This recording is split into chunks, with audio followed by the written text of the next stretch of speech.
Durante séculos, criminosos e malfeitores ao redor de todo o mundo fizeram inúmeros planos e tramas secretamente debaixo de nossos narizes. Mas alguns desses planos realmente não ficaram tão secretos assim. Do maior roubo de diamantes do século, até uma fuga de prisão ousada que contou com um triângulo amoroso. Os responsáveis por esses esquemas sórdidos nunca quiseram que seus métodos fossem revelados. E eles iriam detestar esse vídeo, pois eu estou para te mostrar algumas das tramas e planos mais fascinantes e incrivelmente elaborados que já foram expostos para o mundo. Loucura de McMillions. Se você for fã do McDonald's, é muito provável que conheça a promoção anual Monopoly Millions. Todos os anos, os itens do menu são cravejados com pequenas peças colecionáveis do jogo, que podem valer qualquer coisa desde comida grátis até um grande prêmio em dinheiro. Mas quanto maior o prêmio, mais raro é o bilhete. E eu acho que é por isso que o máximo que eu já ganhei foi um mísero saco de frutas. Mas há cerca de uns 30 anos atrás, o ex-policial americano chamado Jaron P. Jacobson arrecadou mais de 24 milhões de dólares com essa competição. O que era para ser um feito simplesmente impossível. Então, como foi que ele fez isso? Depois de se aposentar da força policial, Jacobson ingressou na empresa que faz os adesivos do Monopoly Millions como chefe de segurança. Seu trabalho era supervisionar a impressão antes de transportá-los com segurança para fábricas de embalagens. Durante anos, ele fez um bom trabalho.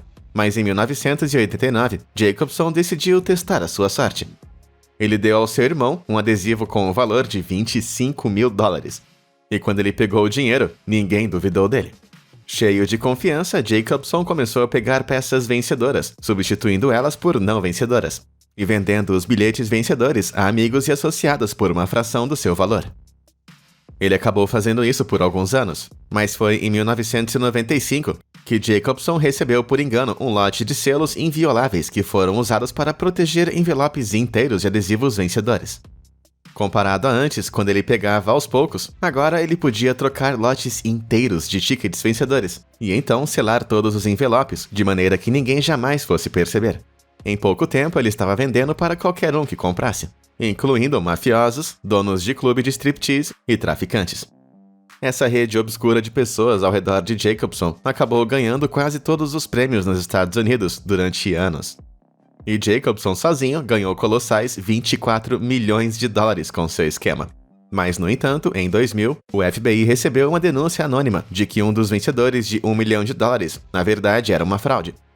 Eles lançaram uma investigação em grande escala e descobriram que um grande grupo de vencedores morava bem perto uns dos outros na Flórida, bem pertinho da casa de Jacobson. Muito desconfiados, eles começaram a grampear o telefone de Jacobson, junto com inúmeros outros, e o pegaram em flagrante. No final, ele foi condenado a 3 anos de prisão, junto de uma multa de 12 milhões e 500 mil dólares. Eu aposto que ele estava desejando que aqueles cartões de saia da prisão funcionassem de verdade. A morte de Darwin. Quem não gosta de um bom e velho mistério? Bom, no caso de uma pessoa desaparecida, geralmente achou que a família não iria gostar muito. Então, quando o professor britânico chamado John Darwin desapareceu depois de praticar canoagem em março de 2002, e mais tarde foi declarado morto, seus 2 filhos ficaram, sem nenhuma surpresa, perturbados. Mas a sua mãe, Anne, estava estranhamente muito feliz. Espera um pouco, o quê? Acontece que seu pai, John, não estava morto de verdade. Ele, na verdade, vivia são e salvo em um quarto de dormir que se conectava à casa da família, através de uma porta secreta escondida em um guarda-roupa. Veja bem, John e Anne estavam sobrecarregados com dívidas e acabaram bolando um plano ultrajante para sair disso. Depois que John foi legalmente declarado como morto em 2003, Anne assumiu o papel de viúva de luto e reivindicou sua primeira parcela do seguro de vida, de praticamente 35 mil dólares. Então, John conseguiu um passaporte falso e o casal acabou se mudando para o Panamá, continuando a cobrar o seguro de vida fraudulento de John. Mas enfim, eventualmente esse casal acabou acumulando incríveis 350 mil dólares em reivindicações ilegítimas. E durante todo esse tempo, os seus filhos não faziam a menor ideia disso. Mas, no entanto, 5 anos depois do desaparecimento inicial de John, a mentira acabou desmoronando. John, desesperado para ver os seus filhos mais uma vez, voou de volta para o Reino Unido e alegou que estava com amnésia. No entanto, quando uma foto dele e sua esposa no Panamá foi descoberta, toda aquela farsa foi finalmente acabada. o casal acabou confessando toda a trama e foram condenados a mais de 6 anos de prisão, cada um deles. Muito indignados e com toda razão, seus filhos se recusaram a falar com os pais durante meses. Então, nunca se esqueça, fingir sua morte e escondê-lo de sua família pode não ser a resposta para todos os seus problemas pessoais. Mas sabe o que pode ser? O meu canal. Tá bom, talvez eu esteja exagerando um pouquinho, mas se você deixar o seu like e se inscrever abaixo, você ao menos pode esquecer os seus problemas por um tempinho e aprender coisas incríveis ao mesmo tempo. Tudo feito? Maravilha! Agora, o que temos a seguir? Príncipe ou mendigo? Todos nós adoraríamos ser tratados como realeza, mas para o estimado príncipe saudita Khalid bin Al Saud, esse sonho foi uma realidade surpreendente. Durante 30 anos, o príncipe esbanjou muito dinheiro, comprando roupas caríssimas, joias bem chamativas e comendo apenas nos melhores restaurantes. Ele morava em uma luxuosa suíte de cobertura em um arranha-céu na costa de Miami e garantia que todos no seu Instagram sabiam disso. Inúmeras pessoas respeitavam e também temiam esse príncipe, mas tinha um porém, ele guardava um grande segredo. O príncipe Khalid bin Al Saud não era um príncipe na verdade.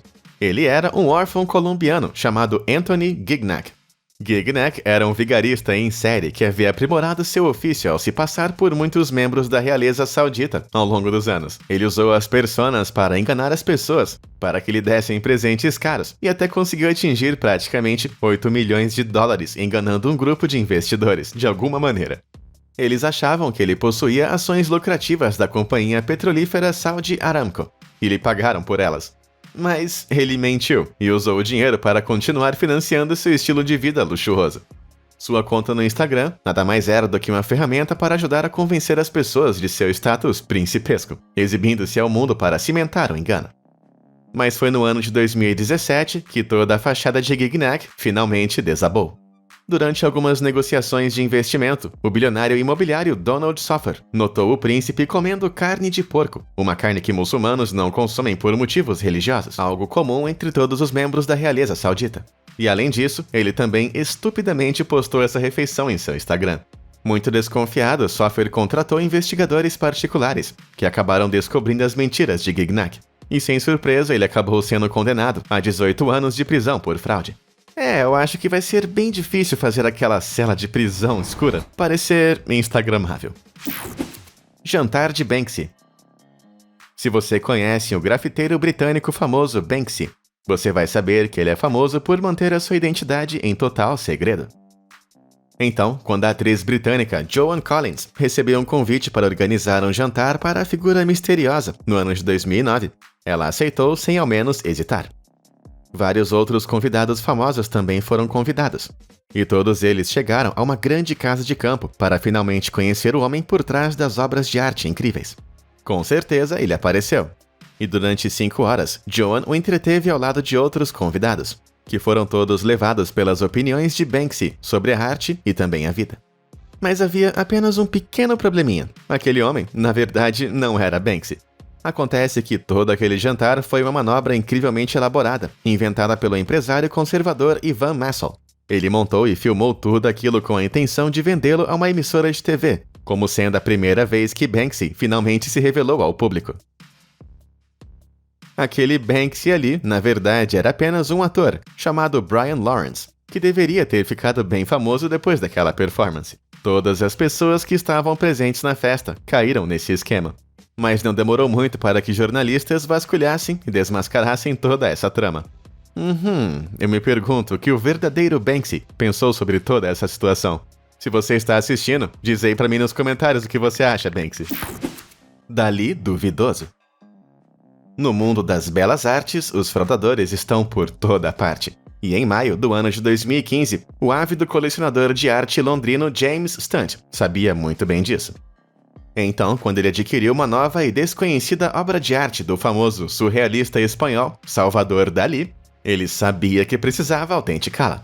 Ele ligou para Nicolas Descharnes, o principal especialista em Dalí, e explicou. A peça chamava Corpus Hypercubus 1953 e podia ser uma precursora de Corpus Hypercubus de 1954, que atualmente estava no Vaticano.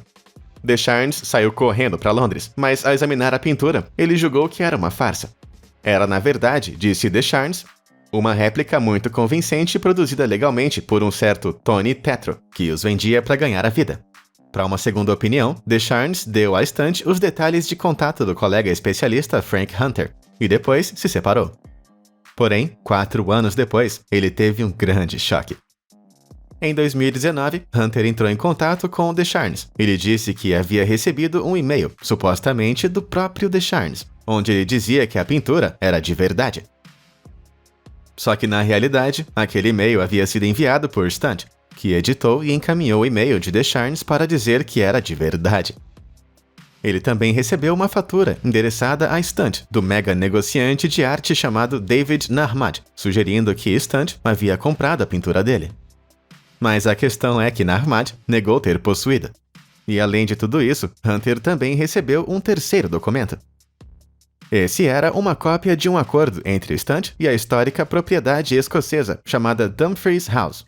Stunt havia alugado a pintura para a propriedade, alegando que ela havia sido examinada profissionalmente e que foi aprovada como sendo real, o que era mais uma mentira. Quando foi confrontado, Stunt negou qualquer tipo de fraude, mas Tony Tetro se apressou e disse abertamente que havia vendido a Stunt 11 réplicas diferentes. E é claro que Stunt não apenas alugou um deles para a Dumfries House, ele na verdade alugou 17, no valor de incríveis 143 milhões de dólares. Se eles fossem de verdade, é claro. Quando essa notícia foi divulgada, a Dumfries House derrubou todas as falsificações na hora. Mas e agora? Bem, o outrora bilionário James Stunt foi declarado falido depois de mergulhar profundamente em dívidas. Fuga de Alcatraz. De todas as histórias sobre fugas de prisões históricas, não há nenhuma mais famosa do que a dos condenados que conseguiram sair da prisão inescapável, que fica na ilha de Alcatraz em junho de 1962. E até o dia de hoje, eles ainda não foram capturados. Mas como exatamente esses caras conseguiram fazer essa fuga? Depois de perceber que os dutos de ventilação embaixo das pias das celas podiam ser alargados, Clarence Anglin, John Anglin e Frank Morris viram uma oportunidade grande aqui. Eles acumularam colheres velhas e lâminas de serra que encontraram nos terrenos da prisão e até fizeram uma furadeira elétrica improvisada com o motor de um aspirador de pó. Usando essas ferramentas longe de serem ideais, eles começaram a cortar esses dutos todas as noites durante meses. Finalmente, quando os dutos estavam largos o suficiente para se entrar dentro, eles poderiam acessar um corredor de serviço público desprotegido atrás, onde montaram uma oficina secreta. Todas as noites eles colocavam cabeças falsas em suas camas, feitas de papel machê e cabelo de verdade, e depois foram pelos buracos. Assim que entraram na oficina, eles confeccionaram coletes salva-vidas e um bote de borracha, usando capas de chuva roubadas da loja da prisão. Quando estavam prontos, os presos esperaram até a noite de 11 de junho, e então se arrastaram mais uma vez para o corredor de serviço público. Dessa vez eles subiram por uma abertura de ventilação, usando canos como apoio para os pés, até que conseguiram emergir no telhado. Um outro cano permitiu que eles conseguissem deslizar para fora dos muros da prisão, onde foram recebidos com 2 cercas de arame farpado, de mais ou menos 4 metros de altura. Uma vez sobre os muros, eles inflaram a jangada da capa de chuva, usando uma sanfona modificada como um conjunto de foles, e navegaram noite adentro. Embora alguns destroços do barco tenham sido encontrados na costa mais tarde, simplesmente não foi encontrada nenhum tipo de evidência dos próprios fugitivos. Mas e quanto a você? Qual é a sua opinião? Vocês acham que eles escaparam? Ou caíram no último obstáculo? Diz aí pra mim nos comentários abaixo. Ataque de aplicativo. Uma das principais razões pelas quais as pessoas usam aplicativos de mensagens como WhatsApp é por conta da criptografia de ponta a ponta que oferecem, garantindo que as mensagens privadas permaneçam privadas. É também por isso que os criminosos adoram usar esse tipo de plataforma. No entanto, autoridades sabem muito bem disso, e recentemente o FBI se uniu à Força Policial Australiana para realizar uma das maiores apreensões cibernéticas de todos os tempos. Como? Eles criaram seu próprio aplicativo de mensagens criptografadas, chamado Anom. E com isso conseguiram derrubar vários outros aplicativos concorrentes ao mesmo tempo. Não demorou muito para que criminosos de todas as formas e tamanhos começassem a aderir ao serviço, incluindo o homem mais procurado de toda a Austrália, chamado Hakan Ayik, que até indicou o aplicativo para os seus associados. Mas enquanto suas mensagens eram criptografadas de fato, a criptografia acontecia entre eles e o próprio FBI. Foram mais de 9.000 policiais vasculhando 27 milhões de mensagens insanas durante essa operação maciça que durou 18 meses inteiros. Eles apenas assistiram enquanto os roubos eram planejados, os carregamentos de drogas discutidos e até mesmo ataques contra as pessoas. E foi então, com todas as provas de que precisavam, eles atacaram. No fim, ao todo foram apreendidos 32 toneladas de drogas, 250 armas de fogo, 55 veículos de luxo e mais de 48 milhões de dólares em dinheiro. E tudo apenas nessa operação. Sem mencionar mais de 800 criminosos muito surpresos que foram presos. Acho que é seguro dizer que a operação foi um sucesso completamente anônimo. Segredo obscuro. Algum tempo atrás, na movimentada cidade alemã chamada Bochum, alguns policiais à paisana começaram a perceber algo incrivelmente estranho. Carros incrivelmente caros continuavam passando por um beco, muito perto de um velho bar que não estava em uso. Os motoristas saíam dos veículos, entravam por uma porta do prédio e desapareciam por horas a fio. Depois de observar isso durante a maior parte do dia, os policiais decidiram entrar e investigar. Mas, ao passar pela porta, no entanto, os policiais perceberam que o lugar parecia tão abandonado quanto parecia do lado de fora. O bar em que estavam parecia que não havia sido tocado por anos, assim como as cadeiras e as mesas que estavam lá. Mas tinha que haver alguma coisa mais acontecendo por aqui. Determinados, os policiais seguiram em frente até chegarem a uma escada que levava até o porão.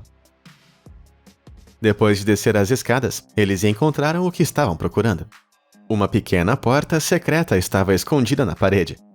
Dando um firme empurrão naquela porta secreta, eles conseguiram abrir, e assim que espiaram pelo buraco escuro, eles ficaram completamente chocados com o que viram. Havia uma sala inteira escondida ali dentro, com 3 pessoas sentadas ao redor de uma mesa, naquele espaço enfumaçado jogando pôquer. Olhando ao redor, os policiais viram mais 2 pessoas em máquinas de caça-níqueis. Os policiais não perderam tempo e começaram a pegar todos os detalhes das pessoas que estavam presentes. Mas por que elas estavam ali? Bom, isso não era apenas um speakeasy de 1920, e sim uma cena que aconteceu no início de 2021. Devido à pandemia do Covid, Bochum estava em confinamento, então todos os bares foram fechados e os encontros em grupo totalmente proibidos. Portanto, um grupo de jogadores rebeldes decidiu montar o seu próprio cassino improvisado, onde achavam que ninguém os encontraria. Eu acho que eles vão precisar mais do que uma poker face para conseguir sair dessa confusão. Kentucky Fried Tunnel. Quando eu era criança, adorava a ideia de passagens secretas e túneis que levavam a todos os tipos de lugares mágicos e misteriosos. Mas, no entanto, infelizmente, eu não sou mais criança. E agora eu sei que é muito mais provável que sejam usados para contrabandear coisas como narcóticos ilegais. Em agosto de 2018, a polícia que patrulhava a fronteira entre o Arizona e o México parou o suposto traficante de drogas, Ivan Lopes, perto de um antigo estabelecimento KFC que ele possuía. Mas esse cara, com certeza, não estava entregando frango para o coronel. Ao invés disso, eles encontraram mais de 168 quilos de drogas pesadas na parte de trás da van. E depois de procurar no KFC, eles também encontraram um buraco bastante considerável no chão, que levava a uma passagem de uns 7 metros, e com um tamanho de 180 metros. Isso tem praticamente a mesma altura do que o próprio monumento de Washington. O gigantesco túnel subterrâneo no Arizona fazia todo o caminho através da fronteira e acabava bem embaixo de uma cama, no México. A polícia tinha certeza de que isso estava sendo usado para contrabandear drogas para dentro do país. Mas existe uma parte em mim que quer acreditar que alguém amava tanto o seu frango frito que só precisava de uma rota direta para ele, direto do quarto. Diamantes são feitos para roubar. Em fevereiro de 2003, o maior roubo de diamantes de toda a história aconteceu em Antuérpia, na Bélgica. Apelidado de roubo do século, isso resultou em mais de 100 milhões de dólares em diamantes roubados contra todas as chances praticamente impossíveis. O cofre em si estava sob o centro de diamantes de Antuérpia, no distrito de diamantes fortemente policiado da cidade. Tinha uma fechadura com mais de 100 milhões de combinações possíveis, sensores infravermelhos de calor, um sensor de movimento e também uma infinidade de outros sistemas de segurança. E uma força de segurança privada operando dentro do prédio, é claro. Caramba, isso aqui é de verdade ou é um set novo do filme do Ocean's 11? Até mesmo para um ladrão totalmente profissional e mentor chamado Leonardo Notarbotolo, conseguir fazer esse trabalho com sucesso seria incrivelmente difícil. Mas, no entanto, ele não estava sozinho. Leonardo orquestrou o assalto com uma equipe de 4 outros criminosos profissionais, e todos eles usavam um pseudônimo. Em português era o Ligeirinho, o Monstro, o Gênio e também o Rei das Chaves. Notarbotolo posou como comerciante de diamantes por 18 meses inteiros antes do roubo em si, para que ele pudesse frequentar o Diamond Center regularmente, tirando fotos secretamente com uma caneta com câmera. A segurança acabou relaxando à medida que se acostumaram com ele, e ele conseguiu esconder uma pequena câmera acima da porta do cofre. Isso crucialmente gravou os guardas, colocando o código na porta. E enquanto isso, o resto da equipe praticava incansavelmente para o grande dia, usando uma réplica em escala exata do interior daquele cofre, produzidas para eles por um comerciante de diamantes corrupto. No dia anterior ao assalto, Notarbotolo fez uma visita de rotina ao cofre e pulverizou um spray de cabelo nos sensores térmicos para que não funcionassem de forma correta. No dia seguinte, ele se sentou em um veículo de fuga do lado de fora e esperou. Para evitar a presença de seguranças ao redor do banco, o Rei das Chaves arrombou a fechadura de um prédio de escritórios abandonados adjacentes a ele. O esquadrão atravessou esse edifício, por dentro de um jardim privado, e subiu uma escada para entrar no banco através de um terraço sem vigilância. Havia um sensor infravermelho que bloqueava seu caminho, mas o gênio usou um escudo de poliéster caseiro para bloquear ele. Em seguida, eles desceram algumas escadas até a antecâmara do cofre. A porta do cofre tinha um teclado numérico e uma fechadura física. Eles colocaram o código, e então o Rei das Chaves sacou uma gigantesca chave de 30 centímetros. Por incrível que pareça, ele forjou ela ao examinar suas imagens de vídeo secretas. Eles conseguiram abrir a porta do cofre e acenderam as luzes para evitar tropeçar nos sensores de luz. Embora estivesse escuro como um breu, sua prática no cofre de réplicas significava que eles sabiam onde tudo estava. O monstro desativou os sensores que restavam. E então, eles conseguiram arrombar mais de 100 cofres que estavam lá e começaram a esvaziar hordas e hordas de diamantes, ouro e outras joias para dentro de suas mochilas. Horas depois, mais ou menos às 5:30 da manhã, eles saíram despercebidos.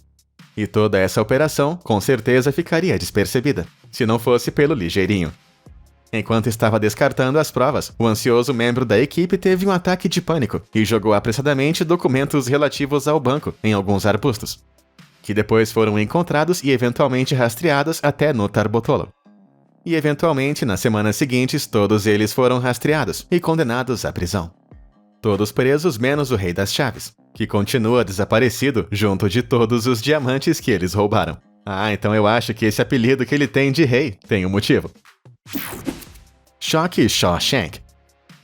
Todos nós já ouvimos histórias de condenados fugitivos, mas nenhum deles conseguiu escapar da mesma forma que os vizinhos de cela chamados Richard Matt e David Sweat, quando eles tentaram fugir do Clinton Correctional Facility no ano de 2015. Durante o seu tempo na prisão, a dupla acabou se tornando, digamos que, próxima da alfaiate da prisão, Joyce Mitchell. Claramente uma fã de um bad boy ou dois, ela começou a se apaixonar por ambos, até demais.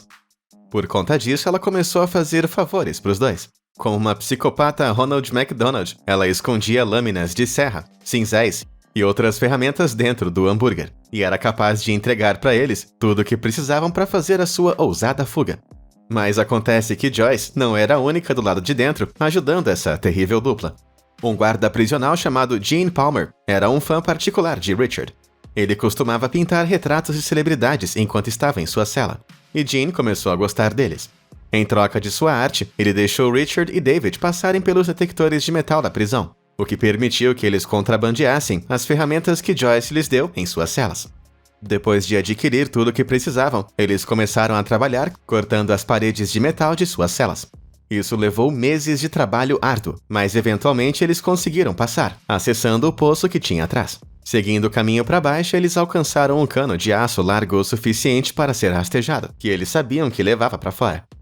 Richard e David começaram a trabalhar nisso a seguir, e embora usassem furadeiras muito barulhentas, ninguém veio para investigar. Eventualmente, eles conseguiram abrir o caminho para que pudessem fazer a sua escapada.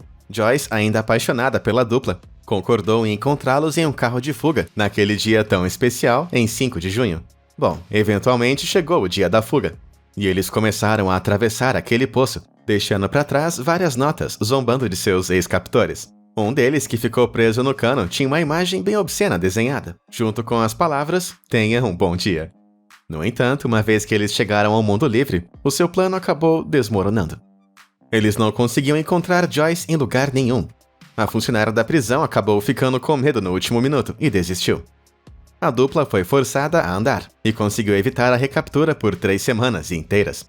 Infelizmente para eles, no final, os policiais acabaram os alcançando. E definitivamente não seguraram o fogo. David foi o único da dupla que sobreviveu, e nos dias de hoje ele continua atrás das grades. Joyce foi condenada a 7 anos por seu papel nessa fuga, enquanto Jean saiu com apenas 6 meses de prisão e $5.000 em multas. Acho que a lição de verdade aqui é: nunca se envolva em um triângulo amoroso na prisão, eu acho. Número pra cima. Em 2007, a China foi abalada pelo maior e mais inacreditável assalto a banco que o país já havia visto em toda a sua história. O homem que começou tudo isso era chamado de Ren Xiaofeng, um trabalhador infeliz do Banco Agrícola da China. Um dia, ele teve uma brilhante e também francamente insana ideia. Ele roubaria secretamente aquele banco, usaria o dinheiro roubado para comprar bilhetes de loteria, ganharia na loteria e depois iria substituir o que havia roubado. Assim, ninguém jamais iria notar. Por incrível que pareça, de algum jeito, ele conseguiu convencer os 2 gerentes do banco que tinham as 2 chaves do cofre a ajudar, e o trio começou a trabalhar. Devido à falta de segurança, os homens roubaram com sucesso o equivalente a mais ou menos $12.500 na época. Ren pegou sua parte, gastou tudo em bilhetes de loteria, e apesar de todas as insanas chances, ele conseguiu ganhar. E além disso, com os seus ganhos, ele continuou comprando outros ingressos, e conseguiu ganhar mais uma vez. Com dinheiro suficiente para substituir tudo que roubaram, e mais um pouco, ele poderia ter parado por aí. Mas eu acho que ele acabou adquirindo um gosto por isso. Seus antigos cúmplices, não querendo continuar roubando, acabaram desistindo da operação. Então, ele persuadiu um novo funcionário para ajudá-lo, chamado Ma Xiangjing. Juntos, durante inúmeros meses, eles roubaram o cofre várias vezes. Mas não importa o quanto dinheiro eles pegassem, Ren simplesmente não conseguia ganhar pela 3ª vez. Eventualmente, os 2 estavam em dívida com o banco por impressionantes $4,3 milhões. Em total desespero, eles acabaram criando um último esforço para recuperar o seu dinheiro e substituir o dinheiro que eles perderam do cofre. Se eles conseguissem roubar ingressos suficientes para ganhar o jackpot, eles estariam salvos. Em abril de 2007, Ren e Ma entraram direto no banco em plena luz do dia. Foram para dentro do cofre e colocaram $2.300.000 dentro de algumas caixas de depósito que eles levaram. Então, eles descaradamente passaram pelos guardas com tudo aquilo, entraram na van de Ren e correram pela cidade, distribuindo dinheiro para vendedores de bilhetes de loteria desonestos que eles conheciam. Centenas de milhares de ingressos depois, eles ainda simplesmente não conseguiam ganhar. A dupla então decidiu dividir o pouco dinheiro que restava e partiram em uma fuga. No entanto, ambos foram encontrados, presos e receberam a pena mais dura por seus crimes que a China pode oferecer. E ela é a execução. Nos dias de hoje, Ren e Ma vivem na lenda chinesa e servem como lembretes mórbidos de que tentar a sorte nem sempre pode funcionar a seu favor. Beleza, acho que esse é o máximo de planos malignos que meu cérebro consegue acompanhar por um único dia. E aí, com qual desses planos você ficou mais surpreso ou impressionado? Diz aí pra mim nos comentários abaixo. Muito obrigado por assistir e, como sempre, até a próxima!